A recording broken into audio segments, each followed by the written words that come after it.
how the room environment and room arrangement of the student will be. આપણે contents બહુ તેજ સ્પીડથી વાંચી શકીએ. So we are going to discuss about that topic. I hope you will definitely listen each and every point what am I want to say you. And video આખી જોયા પછી compulsory આ વસ્તુને follow કરજો એવો મારો ખાસ આગ્રહ છે. બીકોઝ મેં આટલી બધી કન્ટેન્ટની કલેક્શનની જે મહેનત કરી છે માત્ર તમારા માટે કરી છે. આ વાત ખાસ યાદ રાખજો. ઓકે બેટા, ચલો વાત એવી છે કે રીડિંગ રૂમનું એન્વાયરમેન્ટ કેવું હોવું જોઈએ. હું તમને એક સરળ અને સીધી ભાષામાં વાત કરું. તમારા લેમ્પનું અરેન્જમેન્ટ કેવું હોવું જોઈએ. એક વાત, લેમ્પ આ ટાઈપથી સેટ કરેલો હોય.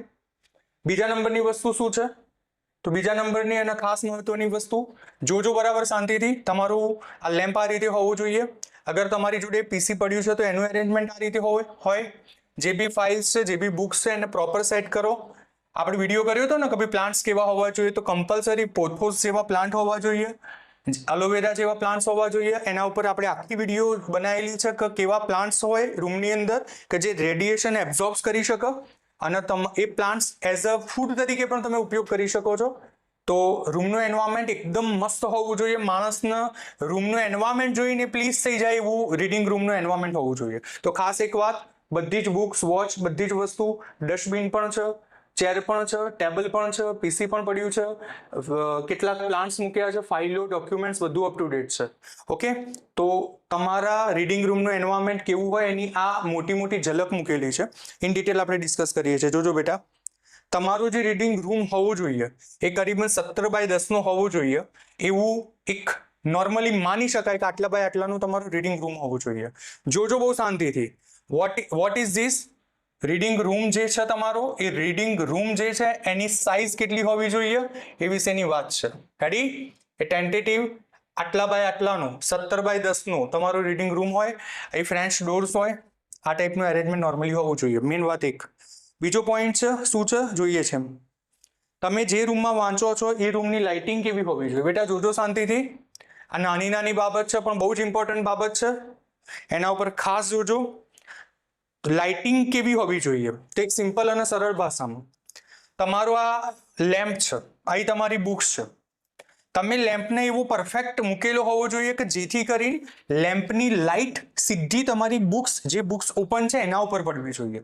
તો આ બાબત ખાસ જોજો. ફરીથી શું વાત કરી મેં? આ લેમ્પની લાઇટ સીધી બીજે આડી ટેડી ના પડવી જોઈએ, સીધી બુક ઉપર જ પડવી જોઈએ. તો આ એક વસ્તુ ખાસ શીખવા જેવી છે કે કેન્ડિડેટ પોતાના રીડિંગ રૂમ અને ટેબલ પરનો જે લેમ્પ છે, લેમ્પ કેવો ગોઠવશે, તો આ ટાઈપથી લેમ્પનું આયોજન કરવું અને મેનેજમેન્ટ કરવું જેથી પ્રોપર લાઇટનું ફોકસ રહે, તમે એના ઉપર કોન્સન્ટ્રેટ કરી શકો. પછી તમને એવું ના લાગે કે તમારી લાઇટ ઇન્સફિશિયન્ટ છે, પ્રોપર વેથી તમારી લાઇટ આવવી જોઈએ. તો આટલી વાતનો સાર છે. એક વાત. બીજું, પછી કેટલાક કેન્ડિડેટ શું કરે છે, ઊભા થવાની આળસમાં અથવા તો લાઇટને થોડી સેટ કરવી પડે એની લેઝીનેસમાં એના ઉપર અટેન્શન નથી કરતા. So please don't do it અને પ્રોપર ગોઠવવાની ટેવ પાડો. બીજા નંબરની વસ્તુ મેં જે વાત કરી એ જ છે કે સ્ટુડન્ટ આવી રીતે વાંચતા હોય તો સ્ટુડન્ટ જ્યારે રીડ કરશે, આ બેઠા છે સ્ટુડન્ટ, તો લાઇટ પ્રોપર એની બુક્સ ઉપર આવવી જોઈએ. રેડી બેટા? યાની કે એના પેજ ઉપર આવવી જોઈએ. રેડી? તો આ એક બાબત ખાસ જોજો. ચલો નેક્સ્ટ વાત, સિટિંગ આયોજન કેવું હોવું જોઈએ. તમે જ્યાં સિટિંગ માટેની તમારી ચેર પસંદ કરો છો એ એકદમ પરફેક્ટ હોવી જોઈએ, કમ્ફર્ટેબલ હોવું જોઈએ, તમે પીસફુલી બેસી શકો એવી હોવી જોઈએ, મજબૂત ચેર હોવી જોઈએ. બીજા નંબરની વસ્તુ, તમારા બેક અને નેકને પેઇન થાય એવી ના હોવી જોઈએ. બીજું, ચેર જે છે એ ટેબલ અથવા ડેસ્કની નજીક હોય એવો આગ્રહ રાખવો જોઈએ. ચેર જે છે એની હાઇટ પ્રોપર હોવી જોઈએ. માણસની હાઇટ, ટેબલની હાઇટ અને ચેરની હાઇટ, આ બધાનું મેચ તમે કરવા જોઈએ. આ વાત યાદ રાખજો બરાબર. બહુ શીખવા જેવી બાબત છે કે સ્ટુડન્ટ્સ વાંચે ત્યારે કઈ રીતે એને એની સિટિંગ અરેન્જમેન્ટ ગોઠવવી જોઈએ. તો આ બધી બાબતો ખાસ જોજો.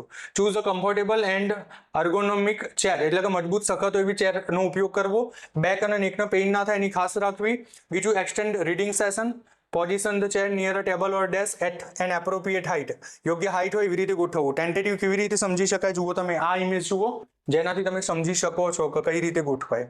આ ટેબલ છે, આ તમારું પીસી છે સપોઝ, તો ચેર એવી હોય કે જેનાથી તમે પ્રોપર, તમને બેક પેઇન ના થવું જોઈએ, તમે કમ્ફર્ટેબલ રીતે ચેર ઉપર બેસી શકો એ ટાઈપની પોઝિશન રાખવી અને ચેર થોડી વધારે મજબૂત હોવી જોઈએ. ચેર એટલે ચેર મજબૂત જ હોવી જોઈએ, બીજું કોઈ વાત જ નથી. ઓકે, તો ચલો આ રીતની એક પ્રોબેબિલિટી તમારી સામે મૂકી છે. રેડી બેટા? ટેબલ અને ડેસ્ક એની વાત આપણે લગભગ કરી દીધી છે. એવી રીતે તમે આયોજન કરો કે માની લો કે કેન્ડિડેટ આ ટેબલ છે, તો ટેબલ ઉપર પછી બહુ બધી બુક્સ ને બધું ભરી નહીં દેવાનું. ટેબલ ઉપર જેટલું બનાવ એટલા તમારા માની લો કે આઈપેડ હોય કે લેપટોપ હોય, તો બહુ બધી બુક્સ, બહુ બધી નોટબુક્સ, બહુ બધું મિક્સ નહીં રાખવાનું. લિમિટેડ જેટલું તમારે વાંચવું છે, 2 કે 3 બુક્સ લઈને તમે બેઠા છો તો લિમિટેડ બુક્સ અને નોટબુક્સ હોય. ઇલેક્ટ્રોનિક ડિવાઇસ હોય તો પણ બહુ એપ્રોપ્રિએટ તમે એના ઉપર ગોઠવો. Table top clutter free two minimise, એટલે કેવું બધી ભીડ ના થઈ જવી જોઈએ બધી વસ્તુઓની. એ રીતે એનું પ્રોપર એન્વાયરમેન્ટ બનાવી રાખો. નહીતર શું થાય, તમે શાંતિથી સમજો. ટેબલ ઉપર બહુ બધી બુક્સ અને બહુ બધા ઇલેક્ટ્રોનિક ગેજેટ્સ બધું પડ્યું હોય તો કેન્ડિડેટના સતત ધ્યાન એ બાજુ જ રહે. જે વાંચવાનું છે એનામાં લક્ષ્ય જ ના રહે. એટલે બહુ બધું ટેબલ ઉપર ભરીને નહીં મૂકવાનું. જેટલું બના એટલું નીટ એન્ડ ક્લીન હોય એવો આગ્રહ ખાસ રાખજો. રેડી બેટા? આ શીખવા જેવી બાબત છે અને બહુ જ મહત્વપૂર્ણ બાબત છે. કોઈ પણ ધોરણનો કેન્ડિડેટ હોય, કોઈ પણ સ્ટાન્ડર્ડનો કેન્ડિડેટ હોય, ચાહે કોલેજના હોય કે સિનિયર્સ હોય કે સારા રીડર હોય, પણ તમે રીડિંગ માટેની પોઝિશન બહુ જ પરફેક્ટ વિચારો અને એ મુતાબિક ચાલો, જેનાથી તમને ચોક્કસ બેનિફિટ રહેશે. તમે તમારું અટેન્શન પણ સારું બનાવશો બેટા અને ઇન ફ્યુચર પણ ફાયદો રહેશે. ચલો જુઓ છો નેક્સ્ટ વાત, બુક સિલેક્શન. જે સિલેક્ટેડ બુક છે એને જ મૂકવી, એ વાત મેં કરી. Select book that align with personal interest, preferences અને reading level to make a reading experience enjoyable and engaging. મતલબ એવી જ બુકો વાંચો કે જે તમને એન્ગેજ રાખે, યાની તમને બિઝી રાખશે અને તમને પ્રોપર તમે જેની મજા લઈ શકો એ ટાઈપની બુક્સ હોય. પછી એવું ના હોય કે ના ગમતી બુકો ગમે તેવી વખતની લઈને મૂકી રાખી. એક સિમ્પલ અને શોર્ટ વાત છે. કોઈ સ્પિરિચ્યુઅલ રીડર હોય તો એને ઓશોની બુક વધારે પસંદ પડશે. કોઈ સ્પિરિચ્યુઅલ પર્સન હોય તો એને શ્રીમદ ભાગવત ગીતા હોવી જોઈએ.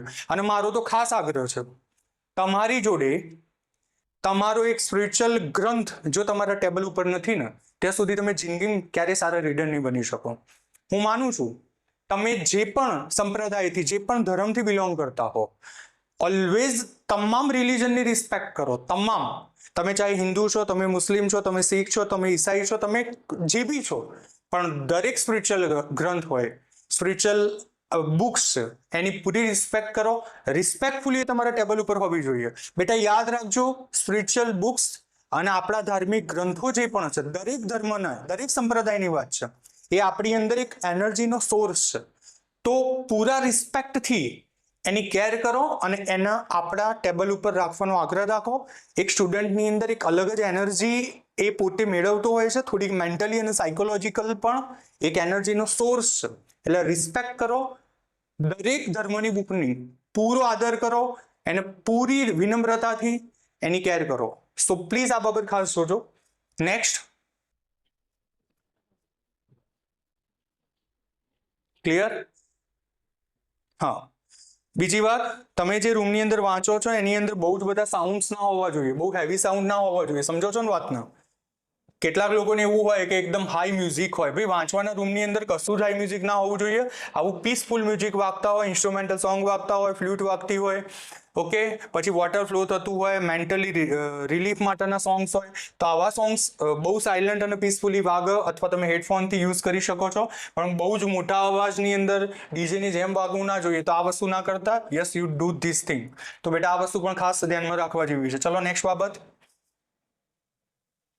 રૂમ એકદમ, આ રૂમનું એક સેમ્પલ મૂક્યું છે, કેટલું નીટ એન્ડ ક્લીન અને સરસ લાગે છે. એક એક વસ્તુનું તમે અરેન્જમેન્ટ જુઓ. અહીં બધું જ બુક્સ અને બધું ગોઠવ્યું છે. અહીં પોટ મૂકેલો છે, લેપટોપ છે, લાઇટ્સ છે, પ્રોપર લાઇટ ત્યાં પડે છે એના ઉપર. આ ડોર છે, કોઈ બી આવે તો બહાર સજેશન બી મૂકો કે નોક કરીને આવવું, આમ તેમ.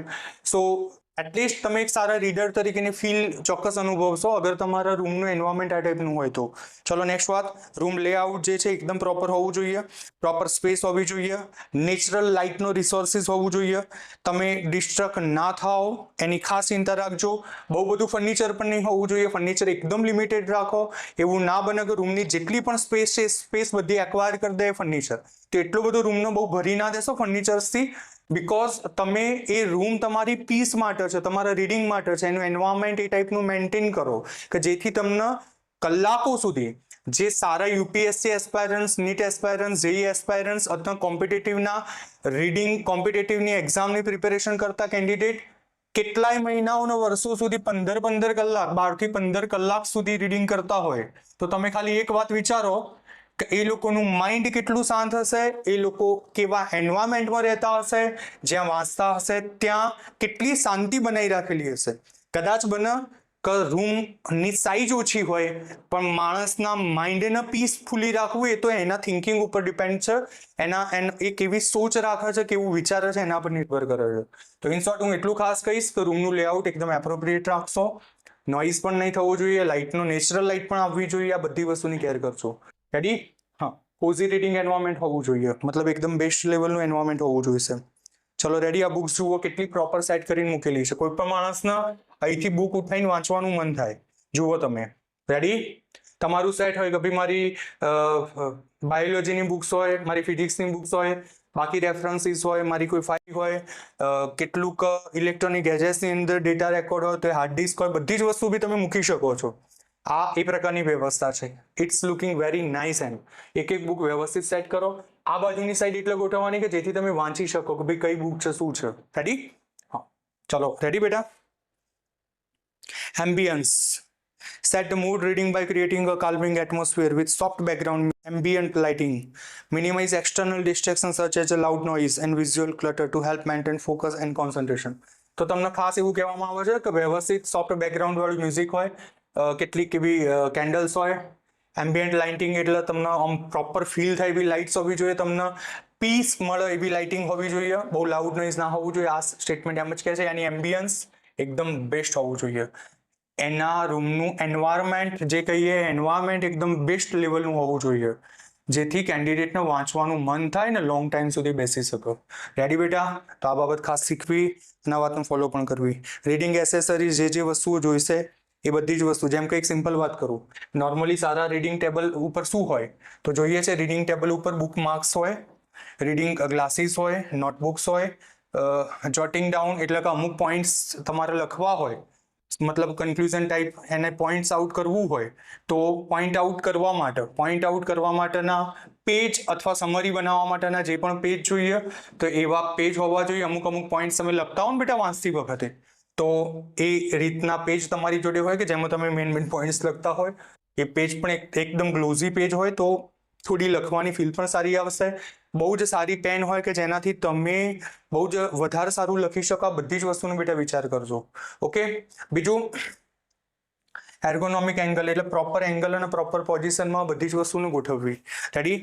આ બધું જ કન્ટેન્ટ હું તમને સરળ અને સીધા અંદાજમાં કહું છું, જેથી મારી વાત અને મારી મહેનત, મારો વિચાર, મેં જે વસ્તુ ભેગી કરી છે તમારા સુધી હું બહુ ઇફેક્ટિવલી પહોંચાડી શકું. મારો હેતુ એટલો જ છે. રેડી? ચલો નેક્સ્ટ. વચ્ચે તમને મોજ આવે ત્યારે થોડી ચાય પણ પીશો, ચા કોફીનો જો કદાચ પીતા હોવ તો. બાકી નાના બાળકો માટે હું રિકમેન્ડેડ નથી કરતો. કદાચ કોઈ યંગ કોલેજિયન છે તો એ લોકો કદાચ ચા અને કોફી જો કદાચ હેબિટ હોય તો, બાકી આ પણ નહીં પીવી જોઈએ. મારો કોઈ એવો આગ્રહ નથી કે તમે ચા અને કોફીની આદત પાડો. Don't make the habit to take this. But અગર તમે હેબિચ્યુએટેડ છો અને એકાદ કપ જો તમારે પીવો હોય તો તમે પી શકો છો, જેથી તમારા વાંચવાની અંદર તમારું મૂડ બની શકે. રેડી? બ્રેક્સ અને રિફ્રેશમેન્ટનું પ્લાનિંગ કરો. બીજું, બ્રેક્સ અને રિફ્રેશમેન્ટ એટલા માટે કે તમને કોઈ જગ્યાએ બહુ વાંચતા હો તો આંખોને પણ થોડો આરામ જોઈએ.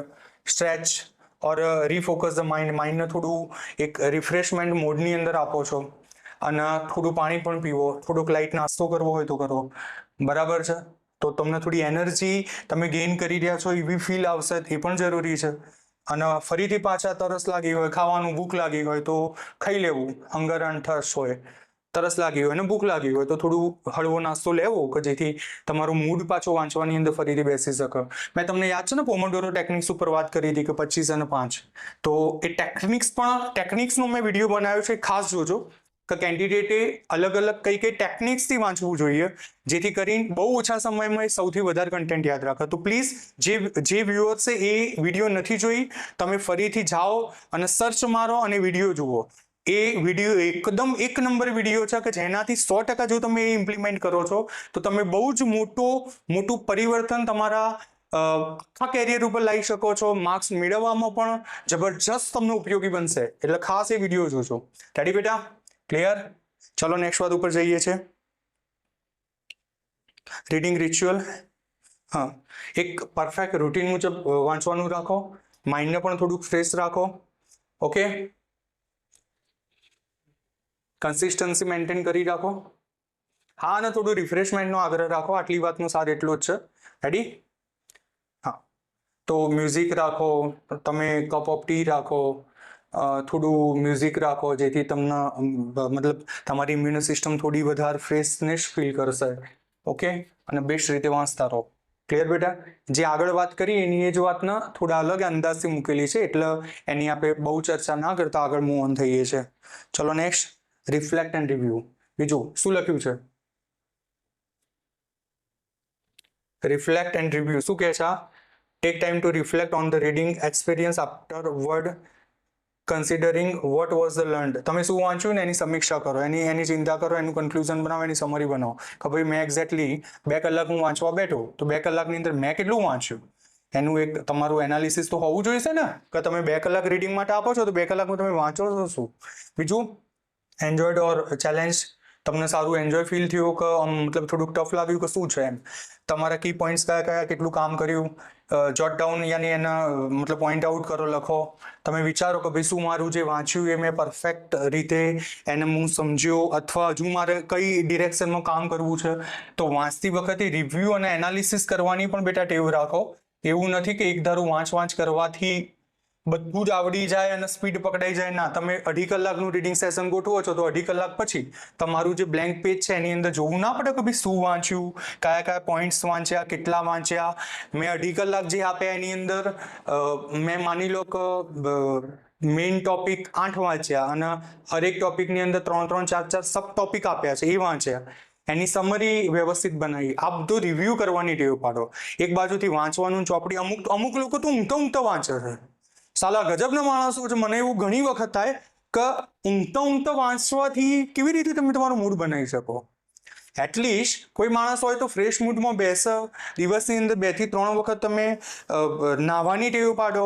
તમે એકદમ મસ્ત હોવા જોઈએ. તમે વાંચો ત્યારે તમે એવા કપડાં પહેરેલા હોય કે જે કપડાં બહુ જ તમે કમ્ફર્ટ ક્લોથ વિયરિંગનો આગ્રહ રાખો. બીજું કે મૂડ એકદમ મસ્ત રાખો. તમને લાગે છે તો થોડું રૂમ સ્પ્રે પણ એવું રાખો કે જેનાથી તમારા રૂમનું એન્વાયરમેન્ટ સારું બને. અગર તમને કોઈ એલર્જી કે કોઈ તકલીફ ના હોય તો environment, I mean to say that a good reader had a good reader must have a better environment of that room. રૂમનું એન્વાયરમેન્ટ ઓલવેઝ મસ્ત હોવું જોઈએ. ઓકે, તો ચોક્કસ બેટા વિડીયોને લાઈક, શેર અને સબસ્ક્રાઇબ કરજો. તમે કદાચ વિડીયોને 15, 20 કે 10 મિનિટમાં જોતા હશો, પણ યુ વિલ નોટ બિલીવ આટલું કલેક્ટ કરતો મને કરીબન 6 થી 7 કલાકનો ટાઈમ લાગ્યો હોય. એના એક ટોપિક ઉપર મેં વિચાર્યું હોય, એક વસ્તુનું હોમવર્ક કર્યું હોય, ત્યારે હું આ કન્ટેન્ટ તમારી સામે લઈને આવું છું. તો સો પ્લીઝ કન્ટેન્ટની રિસ્પેક્ટ કરજો અને લાઈક, શેર અને સબસ્ક્રાઇબ કરજો. એવા બહુ જ બધા સ્ટુડન્ટ્સ કે જે ખરેખર પોતાનું બેસ્ટ કરવા માંગે છે, એ લોકો માટે આ વિડીયો બહુ જ ઉપયોગી છે. સો પ્લીઝ એવા કેન્ડિડેટને મેક્સિમમ શેર કરશો. Thank you. હરે કૃષ્ણ, જય શ્રી કૃષ્ણ. ખુશ રહો બેટા, મસ્ત રહો.